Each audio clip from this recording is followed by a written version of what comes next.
Another topic that we touched on was wrongly convicted, and this was a very sad topic because my guests were individuals who had actually spent years in jail, some 10 years, 12 years, and all of them were saying that they served time for crimes that they did not commit. I had on this show Joseph Mwenda, who spent 12 years in prison. Take a look. Sababu kwa kuwa kama wangejua ni nani mwenye kutenda, basi wangenishika. So ni kipi ambacho kilikuwa kimetendeka ndio sasa wanatafuta mtu wa kushika? Ni mahali nilikuwa nafanya kazi, na baada ya kufanya kazi for 3 years and a half waliweza kuibiwa. Nilitoka 007 mwezi wa pili, na mwezi wa 4 tarehe 28 29 akaweza kuibiwa, na aliweza kuibiwa, na baada ya kuibiwa yeye hakufahamu na akina nani waliyemuibia. Nikakesi 013, nikaambiwa niendelee na hukumu ya kifo sababu nilikuwa nimehukumiwa kifo.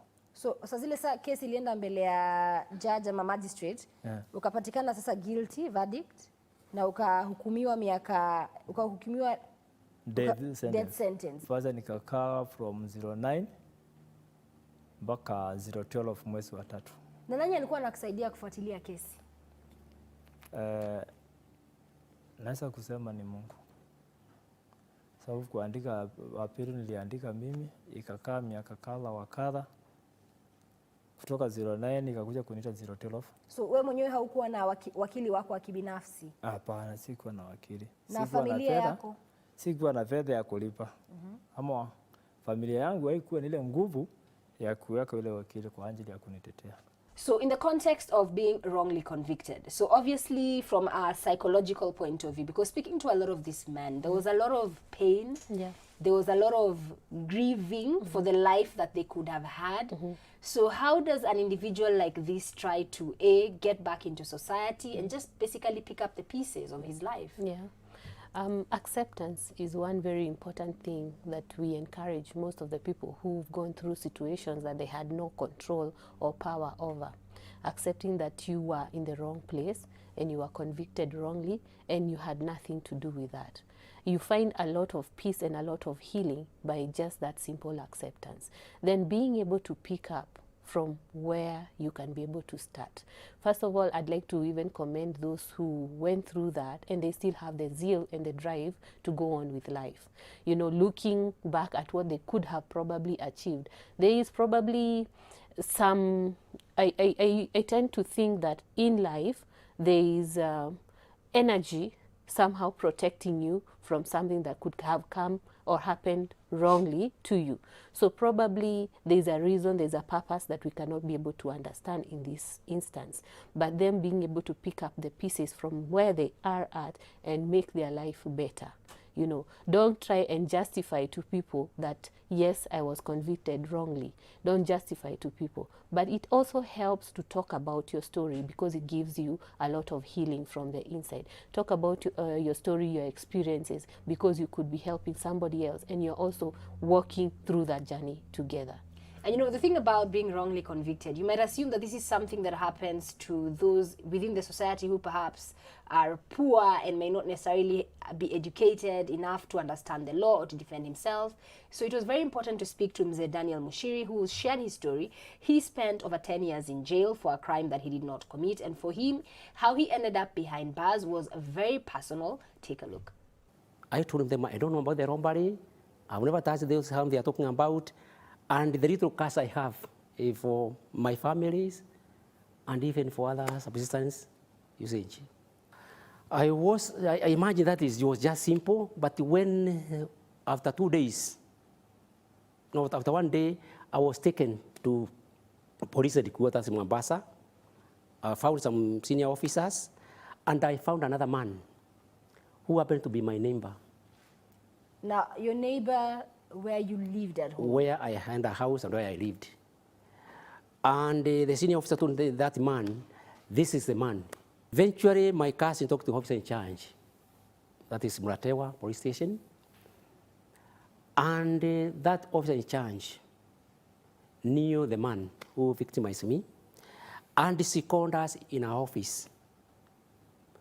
And she asked the man, why is he is panicking and he's not saying Muse.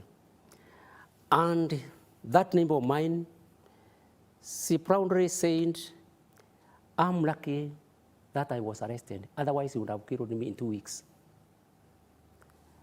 And the officer in charge asked him why. And he said that I was misbehaving with the wife. And the first question I asked myself, God, why do you allow me to be here? You know I'm an innocent person. Why do you decide to pick on me? And I tend to think the small voice, that small voice told me that because of our duty for you to do in prison. And that's the time, after some few months, I initiated a program called Paralegal. I initiated Paralegal. This is now at Shimolatewa At prison. Shimolatewa prison, yes. I talked to another lady who was women representative from Nyeri. By then, she was the chairperson of Kituo cha Sheria. Through the officer in charge, we started Paralegal. And even now, it has spread all over the country, prison. And what is paralegal about? It's about the issue of legal matters. So, I realize most of the people in prison, they are there innocently and ignorance of the law. okay, so Wakili, obviously when it comes to being wrongly convicted, I'm not going to lie, we all know that we have a lot of challenges with our justice system. And without a doubt, sitting here today, there are so many men and women sitting in cells, probably for crimes that they did not commit or serving sentences that ideally should be much more reduced, either because they did not seek the right legal counsel or they just didn't understand the circumstances of their cases. So what does anyone need to know first when it comes to the process? By the time you're getting arrested, by the time you're getting charged, what do you need to know?